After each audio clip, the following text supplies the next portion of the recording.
GST जो है इतना उलझा हुआ क्यों है? क्यों जो है लोगों की समझ से आज भी बाहर है 7 साल के बाद? जो टैक्स एक व्यापारी ने दे दिया है सप्लायर पार्टी को, वो उसका टैक्स 2 बार क्यों देगी? जनता है ना, वो तो दोनों तरफ से पिस रही है ना। एक आम व्यापारी का क्या फॉल्ट है? कस्टमर तो ये कहेगा कि एक चीज यदि मेरे को 100 की चीज पहले 105 में मिलती थी, अब मैं उसके 118 रुपए क्यों पे करूं? जीएसटी भी हो गया, सीजीएसटी भी है, एसजीएसटी भी है। ताने बाने इसके काफी उलझे वैसे हैं। तो क्या कभी ऐसा हो सकता है कि अगर नहीं समझ में आया तो हटा दिया जाए जीएसटी को? क्या वो पॉसिबल है? जो टैक्स हमने एक बार दे दिया, जब जैसे मैंने एग्जाम्पल दिया था कि मैंने ए एंड कंपनी से 1 लाख का माल खरीदा, 18% के हिसाब से माल खरीदा। अगर वो उसने पोर्टल पे शो नहीं किया, R1 में नहीं भरा, तो मैं तो उस टैक्स को दे के आ रहा हूँ ना, मैं उस टैक्स को 2 बार क्यों भरूँ? जीएसटी यानी कि गुड्स एंड सर्विसेज टैक्स कहने को तो जनता की सहूलत के लिए आया था और कहा गया था कि जितने भी टैक्सेशंस वगैरह है इससे जनता को आसानी मिलेगी। लेकिन आज 7 साल हो चुके हैं, 2024 ये चल रहा है और आज भी जो है लोग इसे लेके कंफ्यूज हैं। इसके जो ताने बाने हैं लोगों को जल्दी से समझ में नहीं आता है। लेकिन आज हम जीजीसी पर जो है इसी जीएसटी के उलझे हुए तानों को आसान भाषा में समझेंगे। मैं हूँ आपके साथ पूनम दुबे और इसे समझने के लिए हमारे साथ मौजूद हैं जीएसटी एंड इनकम टैक्स के प्रैक्टिशनर एडवोकेट अशोक अग्रवाल जी। सर बहुत बहुत स्वागत है आपका। जीएसटी जो है इतना उलझा हुआ क्यों है? क्यों जो है लोगों की समझ से आज भी बाहर है 7 साल के बाद? जीएसटी उलझने की जो मेन वजह है वो हम ये कहेंगे कि जिस हिसाब से जीएसटी को लागू किया गया, उसको लागू करने से पहले जनता को उसके बारे में कुछ समझाना चाहिए था।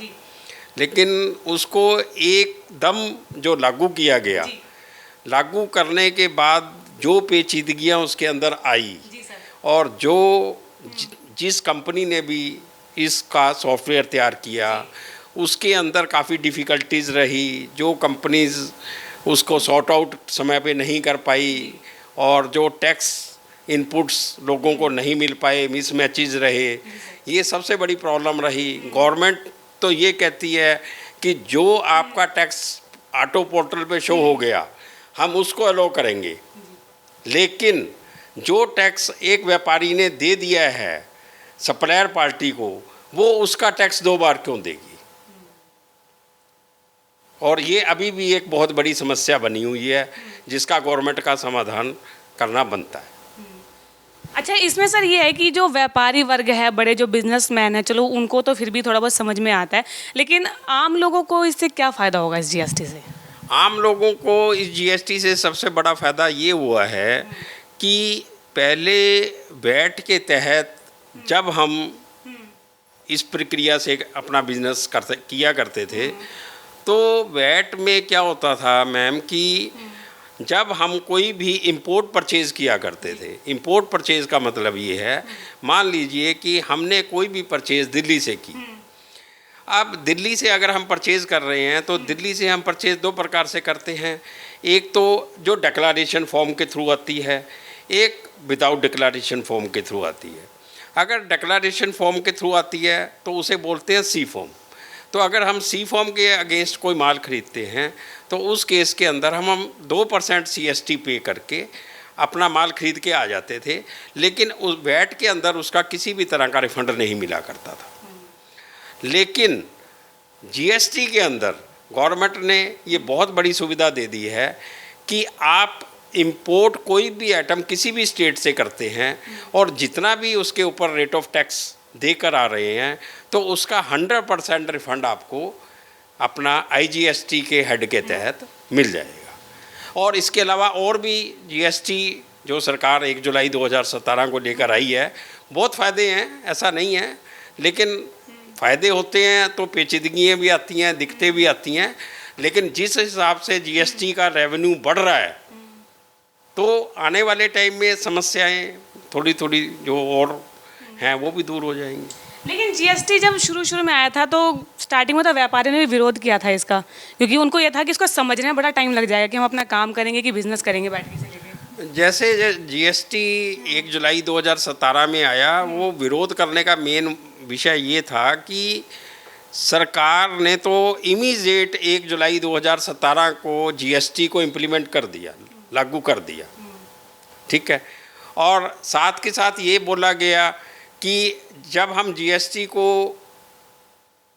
पुट करने जा रहे हैं, लागू करने जा रहे हैं, तो उसके अंदर 17 तरह के टैक्सेस को हम ख़त्म करेंगे, जिसमें से मेन वैट टैक्स है, सर्विस टैक्स है, एक्साइज टैक्स है और अन्य तरह के जो टैक्स है। लेकिन व्यापारी को समझ नहीं आया, नंबर 1 चीज़। नंबर 2 चीज़, जो एक व्यापारी का टैक्स 5% के रेट पे था, मान लीजिए वैट के अंदर, उसके ऊपर रेट ऑफ टैक्स 18% लगा दिया गया या 12% लगा दिया गया। तो अगर एक व्यापारी का स्टॉक मान लीजिए 10 लाख का है और अगर वैट के अंदर उसकी लायबिलिटी 10 लाख के ऊपर 5% के हिसाब से 50,000 की बनती है, तो वो जीएसटी में जाकर 18% के हिसाब से 1,80,000 की बन गई। तो उसके ऊपर तो 1,30,000 की अननेसेसरी लायबिलिटी बन गई। और कस्टमर पे करते समय ये नहीं देखता कि ये 18% जीएसटी सरकार के खजाने में यदि जाएगा तो तरक्की होगी। कस्टमर तो ये कहेगा कि एक चीज़ यदि मेरे को 100 की चीज़ पहले 105 में मिलती थी, अब मैं वह उसके 118 रुपये क्यों पे करूं। बिल्कुल। तो इस वजह से व्यापारियों ने इसका विरोध किया। सरकार ने उसके बाद बहुत कुछ इसके अंदर संशोधन भी किए। सरकार अब भी संशोधन कर रही है, रेट ऑफ टैक्स को कम भी कर रही है, लेकिन अभी भी सरकार इसको पूरी तरह से, मतलब व्यापारियों की मुसीबतें अभी भी बनी हुई है। अच्छा सर, यहाँ पे हमने एक रेट ऑफ टैक्स की बात की यहाँ पे, तो मेरा सवाल ये है कि जितनी भी जीएसटी के अंदर जो गुड्स एंड सर्विसेज है, क्या सबके जो टैक्स है वो एक बराबर हैं, एक समान है इसमें? जीएसटी के अंदर रेट ऑफ टैक्स एक समान नहीं है। ये डिपेंड करता है कि जो जीएसटी है वो नेसेसिटी बेस के ऊपर कि कोई अगर आइटम है, मान लीजिए कि हम गेहूं खरीदते हैं तो उसको एग्जम्पशन आइटम के अंदर दिया हुआ है और उसके ऊपर रेट ऑफ टैक्स 0% है। और यदि हम कोई दूसरी आइटम है जिसके ऊपर रेट ऑफ टैक्स 5% आता है, मान लीजिए बम्बू है, उसके ऊपर सरकार ने रेट ऑफ टैक्स 5% का रखा हुआ। इसी तरह से वैट के अंदर पहले एग्रीकल्चर गुड्स के ऊपर 0% टैक्स हुआ करता था, लेकिन जीएसटी के अंदर इसके ऊपर टैक्स 12% लागू कर दिया गया है। और इलेक्ट्रिकल गुड्स के ऊपर पहले वैट में 13.125% टैक्स होता था, जिसके ऊपर रेट ऑफ टैक्स 18% टैक्स कर दिया गया है। लग्जरीज आइटम के ऊपर टैक्स भी 13.125 होता था, जैसे इलेक्ट्रॉनिक गुड्स है, टीवी है, रेफ्रिजरेटर है और कोई भी किसी तरह की लग्जरीज आइटम है, आपका स्कूटर है, कार है, उसके ऊपर रेट ऑफ टैक्स 28% कर दिया है, जो पब्लिक के ऊपर बहुत ज़्यादा वजन डाल दिया गया। टैक्स की बात कर रहे थे आपने, गेहूं और ये सब का बताया, बैम्बू वगैरह का बताया, तो खाने पीने की जो चीज़ें हैं उस पर कर के बारे में बताएं कि कितना लगता है, उसके ऊपर क्या है? खाने पीने की जो आइटम्स हैं उसके ऊपर कर 2 प्रकार से लगता है। यदि एक व्यापारी के पास कंपोजिशन की स्कीम के तहत जीएसटी नंबर है तो उसके ऊपर जो टैक्स है वो 5% के हिसाब से लगता है। और यदि व्यापारी के पास रेगुलर जीएसटी नंबर है तो उसके ऊपर जो रेट ऑफ टैक्स लगेगा वो 12% के हिसाब से लगेगा। और जो ढाबे वाले हैं और जिनकी सेल ज़्यादा नहीं है, जिनकी सेल एग्जम्पशन लिमिट से नीचे है, उनके ऊपर कोई टैक्स नहीं लगता है। सर, आपने यहाँ पे एग्जम्पशंस की बात की है, तो जीएसटी नंबर लेने के लिए एग्जम्पशंस की लिमिट कितनी है? जीएसटी नंबर लेने के लिए एग्जम्पशन लिमिट जो सरकार ने तय की है वो 40 लाख से नीचे है। जो 40 लाख से नीचे एग्जम्पशन लिमिट है वो गुड्स के केस के अंदर है, लेकिन सर्विसेज के केस के अंदर एग्जम्पशन लिमिट को सरकार ने 20 लाख से नीचे रखा है। लेकिन कुछ स्टेट्स के अंदर जहाँ पे बिजनेस कम है और पॉपुलेशन भी उस हिसाब से जैसे कम है, वहाँ पे एग्जम्पशन लिमिट को कम किया गया है। 40 की जगह 20 और 20 की जगह 10 भी रखा हुआ है। लेकिन 90% केसेस के अंदर एग्जम्पशन लिमिट 40 लाख और 20 लाख ही है। सर, थोड़े एग्जम्पशंस के बारे में बताएं कि एग्जम्पशंस क्या होते हैं?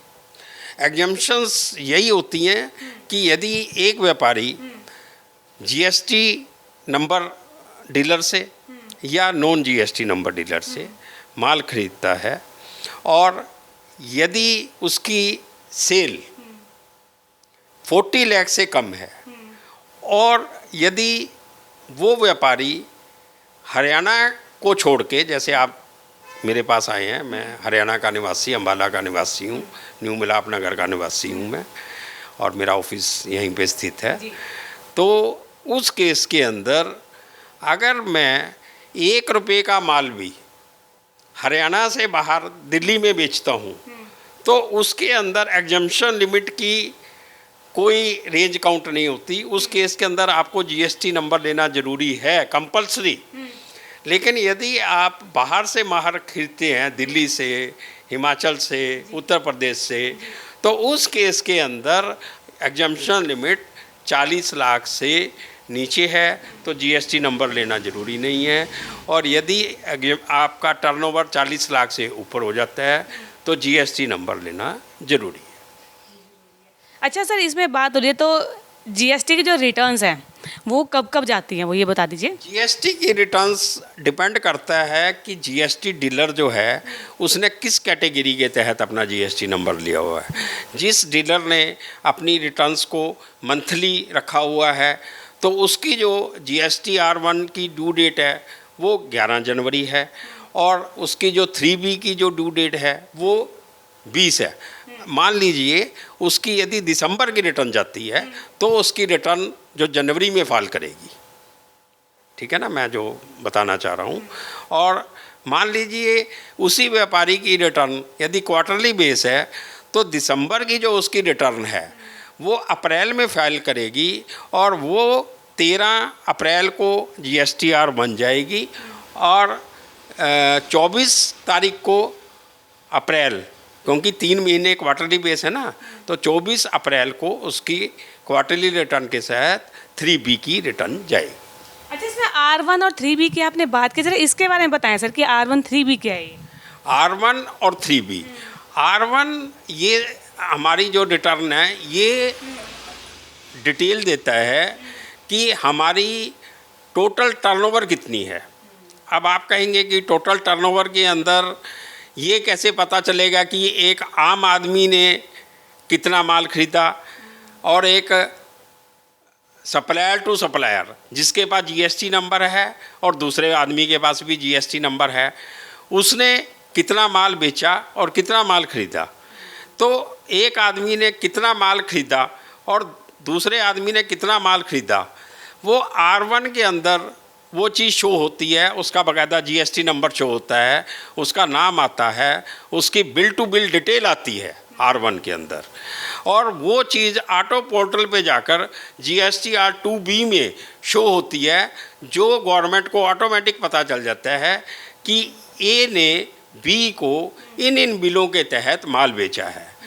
तो जो ए पार्टी है वो उस टैक्स को गवर्नमेंट को जमा कराएगी और जो बी पार्टी है, बी पार्टी मतलब जो बायर पार्टी है, बायर पार्टी को जो टैक्स ए को उसने दिया है उसका इनपुट बोले तो ITC, तो वो उसका क्लेम कर लेता है और जब वो उस चीज़ की आगे सेल करेगा तो वो उसमें एडजस्ट हो जाता है। ये पार्ट आ गया B2B का। और B2C में क्या होता है, टैक्स उतना ही रहेगा, गवर्नमेंट के पास उतना ही टैक्स जाएगा, लेकिन फ़र्क ये आ जाता है कि उसके अंदर एक आम कंज्यूमर जो उपभोक्ता है जिसके पास जीएसटी नंबर नहीं है लेकिन वो दुकानदार के पास गया, उसने टैक्स दिया, मान लीजिए उसने फ्रिज लिया, फ्रिज उसने आम कंज्यूमर ने अपना 15,000 का फ्रिज लिया, उसने 28% के स्लैब से या 18% के टाप से या जो भी इलेक्ट्रॉनिक आइटम पे जिस रेट ऑफ टैक्स को भी तहत वो आएगा उसने वो टैक्स दिया और वो गवर्नमेंट के हेड में चला गया, गवर्नमेंट के पास जमा हो गया वो। तो सर जीएसटी में रिटर्न क्या सबको भरना होगा इसके अंदर, आम आदमी हो, बिजनेसमैन हो, कोई भी हो इसमें? जीएसटी के अंदर जिस आदमी के पास जीएसटी नंबर है उस आदमी को रिटर्न भरना ज़रूरी है। जिस आदमी के पास जीएसटी नंबर नहीं है, जैसे वो कंज्यूमर है, तो कंज्यूमर का काम है सिर्फ टैक्स देना। वो दुकानदार पे जाएगा, सामान खरीदेगा, और बिल लेगा। जब वो बिल लेगा तभी वो टैक्स गवर्नमेंट के पास जाएगा। जब तक वो बिल नहीं लेगा तो व्यापारी भी गड़बड़ कर सकता है। वो बिना बिल के अगर वो माल बेचेगा तो वो नंबर 2 में भी सेल काउंट हो जाती है।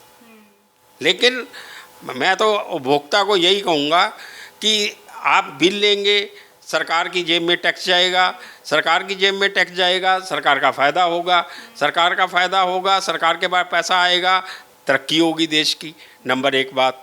नंबर 2 बात, जब आप बिल लेंगे तो कल को यदि आपके द्वारा सेलर द्वारा दिए गए सामान में किसी भी तरह की गड़बड़ी पाई जाती है तो आप कंज्यूमर कोर्ट में जा सकते हैं। वहाँ पे ये क्लेम कर सकते हैं कि भाई ये सामान मैंने लिया था और ये सामान ख़राब निकला।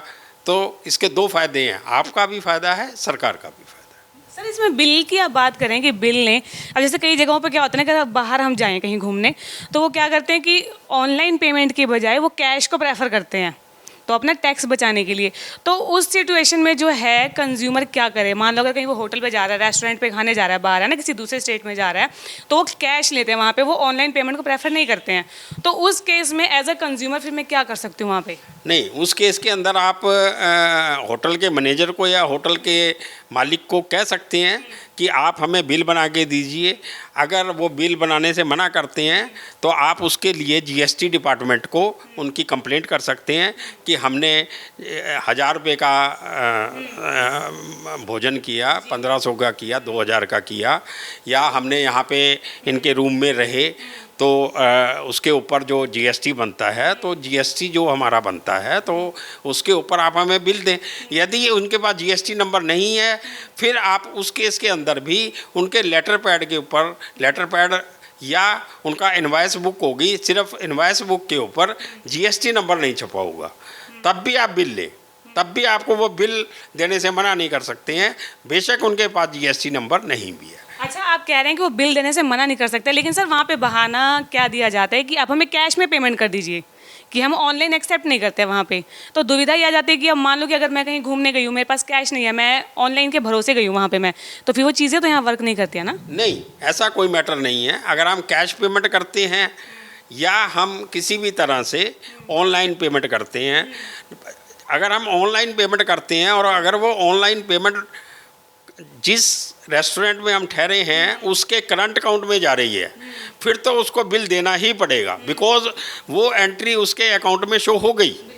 जब वो एंट्री उसके अकाउंट में शो हो जाती है तो उसको बिल देना ही देना पड़ेगा। अगर वो नहीं देता है तब भी वो बिल काटेगा या क्या एडजस्टमेंट करेगा, ये उसके बारे में तो हम डिटेल में नहीं कह सकते उस व्यापारी के, लेकिन उसको बिल देना पड़ेगा। लेकिन अगर वो कहता है कि भाई आप कैश पेमेंट दे रहे हैं, बिल उसका देना तब भी बनता है अगर उसका जीएसटी नंबर है और कस्टमर को टैक्स देने में यदि कोई परेशानी नहीं हो रही है, फिर रेस्टोरेंट वाले को बिल देने में क्या दिक्कत है? जब कस्टमर टैक्स पे देने को तैयार है, वो चाहता है कि मैं बिल ले रहा हूँ, टैक्स दे रहा हूँ, तो कस्टमर की इसके लिए तो मैं तो यही कहूँगा कि बहुत समझदार कस्टमर है वो, कि जबकि इसका तो उसने कोई कंज्यूमर कोर्ट में जाके क्लेम नहीं करना है, लेकिन वो सरकार की तरक्की चाहता है कि भाई जब मैंने एक चीज़ ली है और ये इसके ऊपर टैक्स बनता है और सामने वाले आदमी के सर्विस का फ़ायदा मैंने लिया है, फ़ायदा है तो मैं टैक्स दूँ, तो बिल बनता है देना। ये तो चलो सर एज अ कंज्यूमर हो गए, लौट के अपने जीएसटी पर ही आते हैं।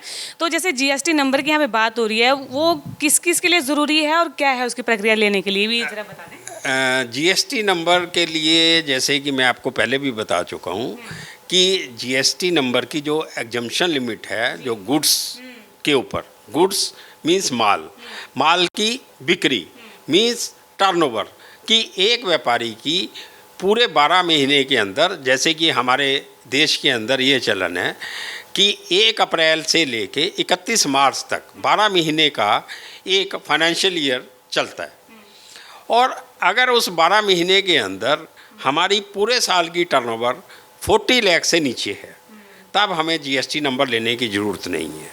लेकिन इसका मतलब ये भी नहीं है कि हमारे पास नंबर नहीं है, और मैं अगर एक रिटेलर हूँ और मेरे पास जीएसटी नंबर नहीं है तो भी मुझे सामने वाले डीलर से जिससे मैं माल खरीद रहा हूँ मुझे उससे बिल फिर भी लेना पड़ेगा, तभी तो गवर्नमेंट के पास टैक्स जाएगा। वो व्यापारी को टैक्स तभी मिलेगा, जिसे मैं कह रहा हूँ कि मैं एक कंज्यूमर मान लीजिए या एक रिटेलर मान लो, लेकिन B2C में आ जाती है वो कैटेगरी।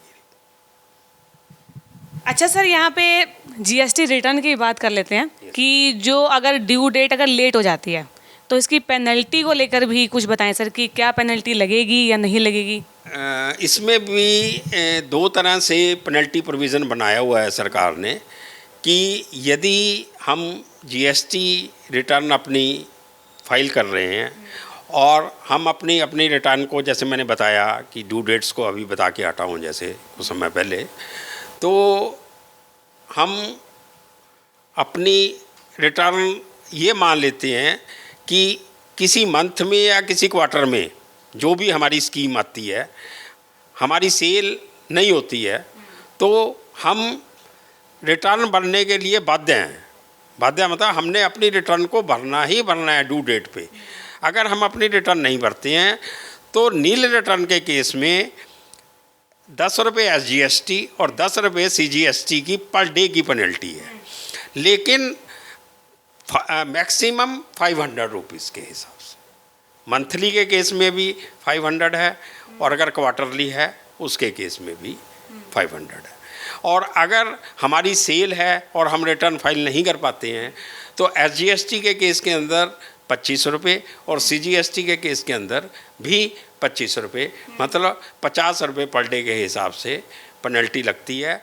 और सरकार इसके लिए बहुत अच्छा काम करती है कि अगर आपकी रिटर्न 4 या 5 दिन बाद भी फाइल नहीं होती है तो सरकार के मैसेज आने शुरू हो जाते हैं कि आपने अपनी रिटर्न फाइल नहीं करी है, आपने अपनी रिटर्न फाइल नहीं करी है, तो वो आपको नोटिस भी निकाल देती है। उसके बावजूद भी अगर आप रिटर्न फाइल नहीं करते हैं तो सरकार के पास ये राइट होता है कि वो आपका नंबर भी सस्पेंड कर सकती है, वो आपको एक्सप्लेनेशन के लिए नोटिस भी दे सकती है। अच्छा सर, इसमें आपने CGST SGST की बात किया, थोड़ा ना दर्शकों को ये भी बताइए क्योंकि कंफ्यूज रहते हैं कि GST भी हो गया, CGST भी है, SGST भी है, तो इनके बारे में थोड़ा कन्फ्यूजन दूर कीजिए। मैडम, जैसे GST एक कॉमन हेड हो गया। GST means goods and service tax, उसके सब पार्ट हो गए। नंबर 1 आ गया CGST, नंबर 2 आ गया SGST, नंबर 3 आ गया IGST। अब मैं आपको थोड़ा सा इसके बारे में डिटेल से बताता हूँ, जैसे कि आम हमारी जनता जो है इस बारे में कंफ्यूज है कि थोड़ा इजीली समझ में आ सके, जैसे कि हमारी जनता को आसानी से ये चीज़ समझ में आए कि SGST क्या है, CGST क्या है, IGST क्या है। तो इसके अंदर क्या है, जो कोई, अब हम मान लीजिए, मैं एग्जांपल के द्वारा समझाता हूँ कि हम हरियाणा के निवासी हैं और अगर हमने कोई भी माल किसी भी मैन्युफैक्चरर से ख़रीदा है और उसके ऊपर मान लीजिए मैंने 1 लाख रुपए का माल ख़रीदा है और रेट ऑफ टैक्स जो है वो 18% की है, तो 1 लाख के ऊपर जो 18% का जो टैक्स बना तो उसके सरकार ने 2 भाग कर दिए। 9,000 रुपये वो SGST state general sale tax act में जाएगा और 9,000 रुपये CGST में जाएगा, सेंट्रल टैक्स में चला जाएगा। ये तो 9,000 का पार्ट 2 पार्ट हो गए। और अगर मैं हरियाणा का व्यापारी हूँ और मैं दिल्ली में माल बेचता हूँ और मैं उसके ऊपर 18% टैक्स लगाता हूँ, तो उसके अंदर ना तो SGST आएगा ना CGST आएगा, उसके अंदर IGST आएगा। IGST मतलब जब कोई माल एक स्टेट से दूसरी स्टेट में बिकता है तो उसके ऊपर सीधा total rate of tax, total tax उतना ही रहेगा जो लोकल स्टेट में रहेगा, सिर्फ वो उसका टोटल भाग 18% के रूप में बन के चला जाएगा, जिसे IGST कहते हैं। तो ये सभी स्टेट्स में सेम है या अलग अलग स्टेट्स के हिसाब से वेरी करता है? नहीं, 1 नेशन 1 टैक्स, मतलब GST जो लगाने का जो मेन मुद्दा था सरकार का वो यही था कि 1 नेशन 1 रेट ऑफ टैक्स हो, ताकि हर व्यापारी कहीं भी किसी भी जगह से माल खरीद सके, कोई भी कस्टमर कहीं भी जाकर माल खरीद सके। वैट के अंदर क्या होता था कि रेट ऑफ टैक्स कहीं क्या है, कहीं क्या है, कहीं क्या है, तो आदमी जहाँ पे टैक्स कम होता था वहाँ पे जाकर माल खरीद लेता था, लेकिन जीएसटी में ऐसा कुछ नहीं है। अच्छा, एज अ हमने कॉमन मैन की हमने बात की, लेकिन ये जो जीएसटी है ये लॉयर्स को कैसे इफेक्ट करता है?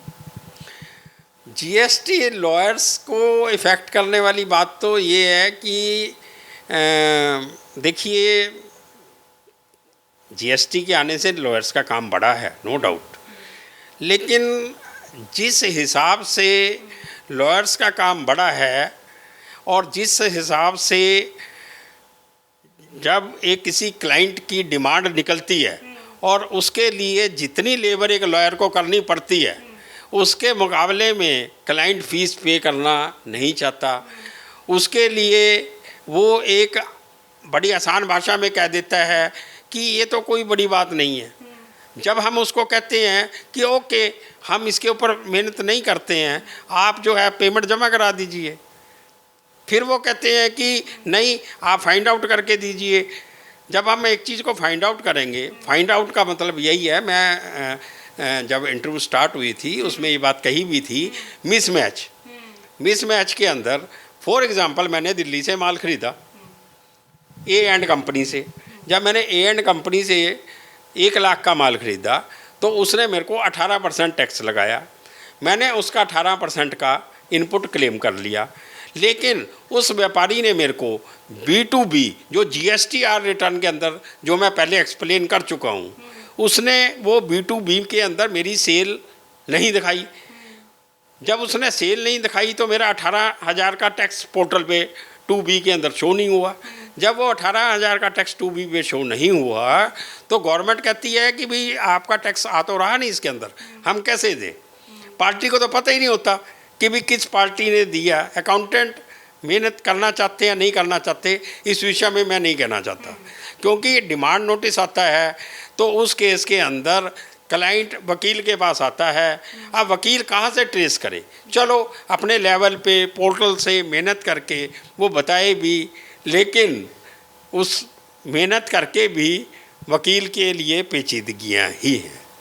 ये देखिए, दिक्कतों को तो दूर करेंगे तभी पब्लिक उनका गुणगान गाएगी, पब्लिक उनका गुणगान गाएगी, रेवेन्यू और बढ़ेगा सरकार का। क्योंकि 2017 से पहले जो देश है वो VAT पे चल रहा था, तो अब 17 में आते ही GST ला दिया गया।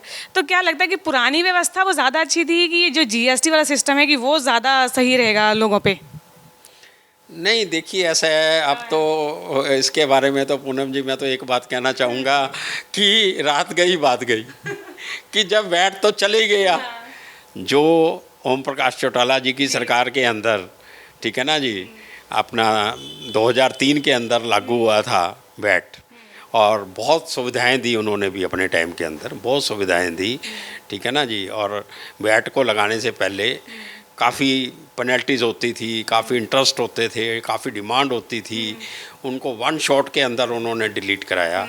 अब भी जो GST के अंदर भी वैट को ख़त्म करने के लिए 31 मार्च तक की स्कीम सरकार ने निकाली थी कि जो डिक्लेरेशन फॉर्म आप प्रोड्यूस नहीं कर पाए हैं तो उसके ऊपर जो डिमांड है प्लस इसके अलावा आपका जो इंटरेस्ट है प्लस इसके ऊपर जो आपकी पेनल्टी है, तो खट्टर सरकार थी उस समय, तो इंटरेस्ट को ख़त्म किया गया, पेनल्टी को ख़त्म किया गया, और टोटल डिमांड अगर 100 रुपये की है जो एक्चुअल डिमांड थी, उसके ऊपर भी 70% को गवर्नमेंट ने कहा कि हम 70% छोड़ते हैं, आप 30% दे दो तो आपकी पूरी तरह से वैट की डिमांड ख़त्म हो जाएगी। ये इतनी बड़ी सुविधा दी गई। मैं तो ये कहता हूँ कि सरकार दोबारा ऐसी स्कीम लागू करे, जो लोग इस स्कीम का फ़ायदा नहीं उठा सके तो वो लोग भी इस स्कीम का फ़ायदा उठा सकें। अच्छा सर, बीइंग GST एडवोकेट, कोई ऐसा प्रावधान है जो आपको लगता है कि इसमें चेंज होना चाहिए, इसमें कुछ नयापन आना चाहिए इस कानून में, GST में? GST के अंदर सबसे बड़ा प्रॉब्लम जो आ रही है, हम तो यही कहेंगे जी कि जो टैक्स हमने एक बार दे दिया, जब भी जैसे मैंने एग्जांपल दिया था कि मैंने ए एंड कंपनी से 1 लाख का माल खरीदा, 18% के हिसाब से माल खरीदा। अगर वो उसने पोर्टल पे शो नहीं किया, R1 में नहीं भरा, तो मैं तो उस टैक्स को दे के आ रहा हूँ ना, मैं उस टैक्स को 2 बार क्यों भरूँ? तो ये सबसे बड़ी करेक्शन होनी चाहिए कि सरकार उसके ऊपर लगाम कसे जिसने हमारा 18% का नुकसान किया है, ना कि 18% मैंने पहले तो ए एंड कंपनी को दिया, उसके बाद अब 18% सरकार मेरे से मांग रही है, मैं क्यों दूं? तो ये सबसे बड़ा सही जो प्रावधान होना चाहिए, सही जो गवर्नमेंट को कदम उठाना चाहिए कि जो सरकार को शिकंजा कसना है वो सेलर पे कसना है, ना कि बायर पे। क्योंकि जनता है ना, वो तो दोनों तरफ से पिस रही है ना, वो तो जनता ये दोनों तरफ से पिस रही है। मैं यही कहना चाह रहा हूँ कि एक आम व्यापारी का क्या फॉल्ट है, एक आम व्यापारी का क्या फॉल्ट है? अब वो दिल्ली से माल लेके आया, उसको क्या पता कि भाई वो आदमी आपसे टैक्स भी लेगा, आपसे पेमेंट भी ले ली, और उसके बावजूद यदि वो अपनी रिटर्न में शो नहीं कर रहा है या वो डिफ़ाल्टर है, आम जो बायर है उसको नहीं मालूम इस बात का कि वो डिफ़ाल्टर है, वो रिटर्न नहीं भर रहा है। रिटर्न भर रहा है तो वो आपके बिल को टैक्स को एडजस्ट कर गया, उसने नहीं शो किया, वो सारा टैक्स आप जैसे भी मतलब अपनी जेब में डाल गया, मैं तो यही कहूँगा। यस, जीएसटी को लेकर जितनी भी उलझने हैं, जो भी इसके उलझे हुए ताने बाने हैं, उसे हमने आसान भाषा में समझा। और आपको आज जीएसटी को लेकर जो भी हमने बातचीत की, आपको कैसी लगी, क्या आपको समझ में आया, हमें कमेंट कर ज़रूर बताएं। और ऐसे ही कुछ अन्य खबरों के बारे में जानने के लिए जीजीसी को लाइक, शेयर और सब्सक्राइब करना बिल्कुल भी ना भूलें।